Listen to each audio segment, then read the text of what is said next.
Hello বন্ধুরা, তোমরা কেমন আছো? আজ আমি বাঁধাকপির ভর্তা করব। তো কিভাবে বাঁধাকপির ভর্তা করি সেটা তোমাদের সাথে শেয়ার করব। চলো তাহলে দেখা যাক। প্রথমে গোটা বাঁধাকপি ধুয়ে নিয়েছি।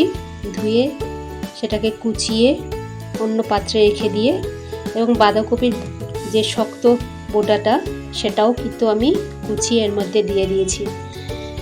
তো শুকনো লঙ্কা, কাঁচা লঙ্কা, কালো জিরে, রসুন, নুন, মিষ্টি, ধনেপাতা।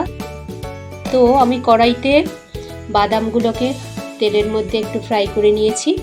তুলে রেখে সেই তেলের মধ্যেই কালো জিরে, গোটা কাঁচা লঙ্কা, শুকনো লঙ্কা আর রসুন একটু ফ্রাই করে নেব। ফ্রাই হয়ে গেলে লাল কালারটা আসতেই তার মধ্যেই আমি কুচানো বাঁধাকপি এর মধ্যে দিয়ে কিছুক্ষণ ফ্রাই করব। কেন একটু বাঁধাকপি কড়াইতে যখনই দেব না কেন জল বেরোয়, তাই জলটা টানা অবধি আমরা একটু কড়াইতে নাড়াচাড়া করব। একটু টাইম লাগে বাঁধাকপিটা ফ্রাই হতে। তারপরে এটা একটা মিক্সচার জারের মধ্যে সমস্ত কিছু একসঙ্গে নিয়ে পেস্ট করে আবার কড়াইতে একটু তেল দিতেও পারো, নাও দিতে পারো, দিয়ে কিছুক্ষণ নাড়াচাড়া করব।